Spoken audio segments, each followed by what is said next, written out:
Bonjour à tous. Alors aujourd'hui, j'ai une question à vous poser. C'est de savoir combien de fois vous vous êtes dit qu'il faudrait vraiment que vous fassiez des vidéos pour votre activité, mais sans jamais passer à l'action. C'est quoi? Une fois, 10 fois, 100 fois? Parce que franchement, je crois qu'on est vraiment nombreux à être passés par là. Et honnêtement, ça a été exactement pareil pour moi pendant longtemps.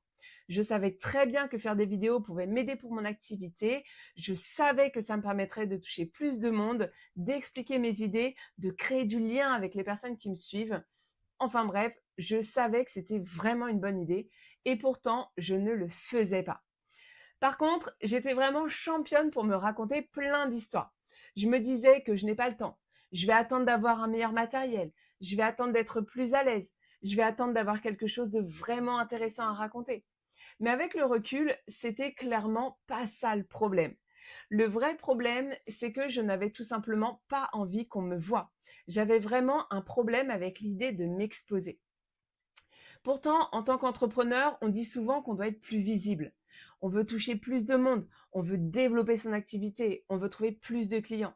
Mais en réalité, je crois qu'on aime bien l'idée d'être visible. Par contre, être vu, là, c'est vraiment autre chose. Parce qu'à partir du moment où vous faites une vidéo, c'est plus seulement votre activité qu'on voit. C'est vous, c'est votre visage, votre voix, votre façon de parler, vos expressions, vos hésitations, vos tics de langage. Et d'un coup, ça devient beaucoup plus personnel. Je ne sais pas si ça vous est déjà arrivé, mais moi au début, quand je regardais une vidéo de moi, je regardais même pas le contenu. Je regardais tout le reste par contre. Je me disais, mais pourquoi j'ai cette tête-là? Pourquoi je fais ce geste? Pourquoi ma voix sonne comme ça? Oh tiens, j'ai un cheveu qui est pas bien mis. Et honnêtement, je sais vraiment que je suis loin d'être la seule. Et avec le recul, c'est clair qu'on fait presque tous la même erreur. On regarde nos vidéos comme si on était un jury. On analyse tout, la voix, les gestes, le regard, les hésitations, même les silences. Et on remarque le moindre détail. Et forcément, à force de regarder sa propre vidéo de cette façon-là, on finit toujours par trouver quelque chose qui ne va pas. Le problème, c'est qu'on oublie une chose essentielle, c'est que personne d'autre ne regardera votre vidéo avec ce niveau d'attention. Personne. Parce que les gens qui vous regardent et vous écoutent ne sont pas en train de se demander si votre main bouge un peu trop ou si votre voix est légèrement différente de ce que vous imaginez. Votre audience cherche simplement une chose, c'est de savoir si ce que vous racontez est intéressant pour elle, si ça l'aide ou si ça répond à une question qu'elle se pose. Et ça, je crois qu'on l'oublie souvent. Parce qu'on est tellement focalisé sur nous-mêmes qu'on finit par oublier pourquoi les gens regardent nos contenus. Et puis un jour, je me suis posé une question très simple. Si faire des vidéos augmente mes chances de développer mon activité, si ça me permet de transmettre mes idées, si ça me permet d'aider davantage de personnes, est-ce que j'ai vraiment envie que mon inconfort décide à ma place? Et honnêtement, la réponse était non. Et il y a une réflexion qui m'a beaucoup aidée parce que j'avais tendance à regarder le problème du mauvais côté. Je me demandais, est-ce que je suis crédible? Est-ce que je suis naturelle? Est-ce que les gens vont me trouver professionnelle? Est-ce que je suis suffisamment à l'aise? En fait, tout tournait autour de moi, de mon image, de mon ressenti, de mon inconfort. Donc clairement, je regardais la situation à l'envers. Parce que la vraie question n'était pas est-ce que je suis parfaitement à l'aise? La vraie question c'est est-ce que ce que j'ai à dire peut aider quelqu'un? Et honnêtement, ça change tout. Parce qu'à partir du moment où on déplace son attention vers la personne en face, on pense beaucoup moins à soi.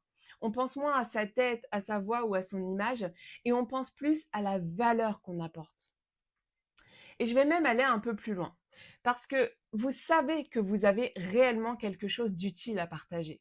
Une expérience, une compétence, une méthode, une façon de voir les choses qui pourrait aider quelqu'un à avancer. Et si vous refusez de communiquer parce que vous êtes mal à l'aise avec votre image, cette personne ne vous trouvera peut-être jamais. Et ça, je trouve que c'est une réflexion intéressante parce qu'à partir de ce moment-là, c'est plus seulement une question de confort personnel, c'est aussi une question d'impact. Combien de personnes ne découvriront jamais votre travail parce que vous avez décidé de rester invisible? Et puis, il y a une dernière chose que j'aimerais vous dire, parce que je crois qu'on a une image complètement fausse de ce à quoi devrait ressembler une bonne vidéo. On imagine quelqu'un de parfaitement à l'aise, parfaitement naturel, quelqu'un qui ne cherche jamais ses mots, qui ne doute jamais, qui regarde la caméra avec assurance. Mais honnêtement, c'est pas forcément ça qui donne envie d'écouter quelqu'un. Ce qui donne envie d'écouter quelqu'un, c'est souvent beaucoup plus simple. C'est le fait qu'on sente qu'il croit à ce qu'il raconte, qu'il partage quelque chose qui lui paraît important, qu'il essaye sincèrement d'aider. Et ça, vous pouvez déjà le faire aujourd'hui, même si vous êtes encore un peu mal à l'aise, même si vous n'aimez pas votre voix et même si vous trouvez que vous n'êtes pas naturel. Parce qu'en réalité, personne ne vous demande d'être parfait. Les gens ont surtout besoin de comprendre ce que vous avez à leur apporter. Donc si aujourd'hui vous repoussez sans cesse le moment de faire des vidéos, demandez-vous simplement si vous voulez laisser votre inconfort prendre les décisions à votre place. Et si vous avez encore des blocages, dites-le moi en commentaire pour qu'on puisse échanger sur le sujet. Donc si cette vidéo vous a plu, pensez à vous abonner parce que je publie chaque semaine du contenu autour de tout ce qui influence la façon dont les autres perçoivent votre activité. Et si vous voulez aller plus loin, vous trouverez également ma formation gratuite en description. Alors je vous dis à très vite dans une nouvelle vidéo.